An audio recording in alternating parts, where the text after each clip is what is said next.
Hey guys, welcome back to the channel. So today we got a quick tip video and it's going to be about how to read your transmission dipstick, and I'll give you guys a little bit of advice and a few tips because there's a lot of information that's contained on these most of the time, especially if your car came with one.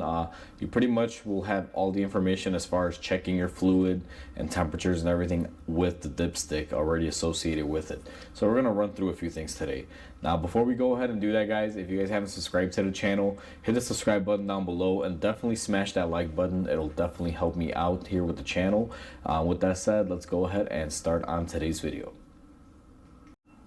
So we're gonna learn a little bit about dipsticks today, guys, more in particular transmission dipsticks. Now a lot of people don't know that there is a lot of information contained on these, but it's only available if you are as lucky as me to be able to have one on the car that you're working on. Now, not a lot of cars will have a transmission dipstick. A lot of them go to the spill fill style now, where you basically inject the fluid in there and it has its own little check valve system inside that'll spill out any excess fluid at a certain temperature. I can't say those are any easier or any worse. I mean, I've been doing both styles, the ones with the dipstick and without, for years. I've been servicing all types, so for me it makes no difference. I got all the equipment and tools. But if you do have a dipstick, I find it's just overall easier process. I prefer a dipstick car with a tube than something that doesn't have it, mainly because it's easier, at least for me, and you can get more accurate because you're actually getting a consistent level reading. Now if you do have a dipstick and you want to check your fluid, what you're going to want to do is pull it out. Now, just to mention, not every single dipstick, but I find that the original ones that you typically get with the car will have a lot of information stamped into them regarding how to check, what type of fluid, and service specifications. Now, they are limited to what they could put on here, guys, but you know, they do pack quite a bit of information. Now, let's say I'm at home, I'm doing my trans service. I did a spill and fill where I drained out the trans fluid and I want to fill it up. Now, I'm not exactly sure how much to fill it up with. And if you need exact specifications, typically you're going to have to look them up online or go to a dealer and ask them. That's not the type of information that this dipstick will give you. But if you're patient enough and you, let's say, measure out how much fluid you took out, let's say you drained out 5 quarts and you add 5 quarts on there, and if you want to make sure you're on the correct level, this has every little bit of info on it. Now, to give you guys an idea, towards the tip here, and I'll just warn you right now, guys, this video, as far as the dipstick goes, is going to be very hard for you guys to see a lot of this stuff, so you're just going to have to follow with me here and read through it. But let me put the dipstick in the correct way. So starting off down here, you have your measurements. You have your cold fill here at the bottom, and you have your hot fill up top. And then you got a little layer of separation that they do here with this little S-curve bends. Now, a lot of people say, okay, that's great, but how do I know when it's hot and how do I know when it's cold? Well, I'm glad you asked that. So hopefully the camera will pick it up, but you guys can see some writing on there. Now, I know the camera is probably not going to do a good job at it, so I'll read it out to you. So we have our hot and cold fills here on the bottom, just like we said, and then followed a little bit above this S-bend that says, caution, do not overfill. Now, most of these always say caution, do not overfill. Very, very common lingo that you'll find on here. And then after that, it says, do not add oil if level is between lower holes for cold oil, which is 80 degrees Fahrenheit, stating on the dipstick. That reading right there is more of if you just want to check your oil when the transmission is cooled down and you haven't really serviced it.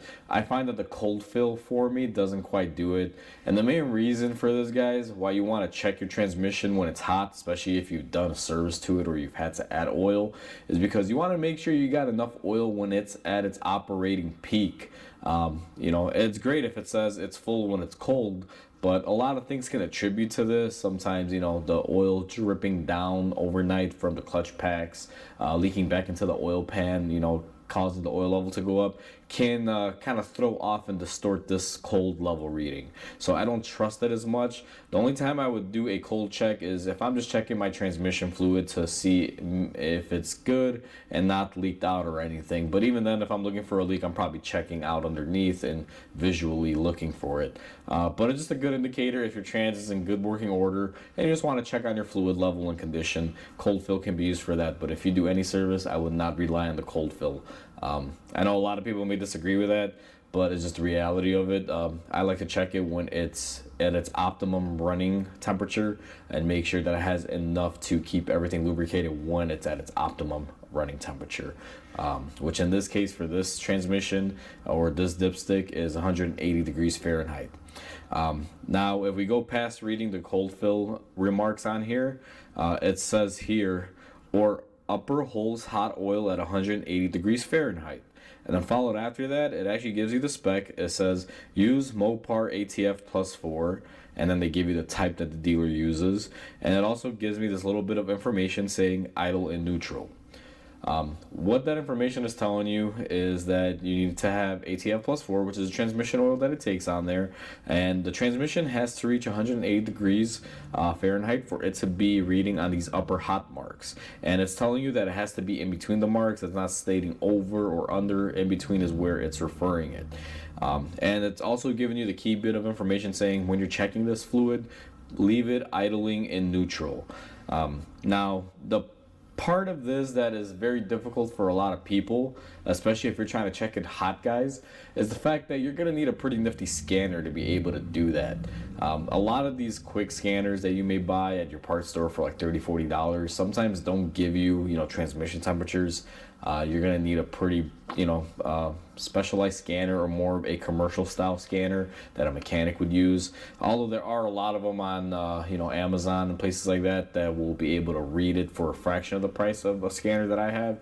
I currently run an Autel scanner. I think it cost me around $4,000 or $5,000. You don't need to go that big if you just want to check your transmission fluid. I believe there may be some options on Amazon, and it might link something below if I find a scanner that can read temperatures on your transmission. Now, I'm saying this very loosely because there's not a lot of scanners out there that'll read the temperature on everything. Even my scanner, even though it's a pretty nice scanner, it doesn't do readings on every single thing. Sometimes I have to bust out my Snap-on scanner or another scanner. Different scanners do different things, but that's a whole topic for another video. As far as this, you will need it just to make sure you're at 108 degrees Fahrenheit. Now, a lot of people, what they could do too, and I've seen this done in the past, is if you have like a infrared thermometer or something that can basically reach the oil pan on the transmission, you can measure your oil temp that way. I do have like a little laser temperature thing, and I do have a FLIR camera that if, let's say, you didn't have a scanner, you can technically do that, but that's only telling you what the oil pan temperature is. Now, if the oil pan is at 180 plus, I'm pretty sure your whole transmission is as well. But, sometimes it's not the most accurate. Usually having a scanner that's giving you the temperature directly from the source is the best way to go about it.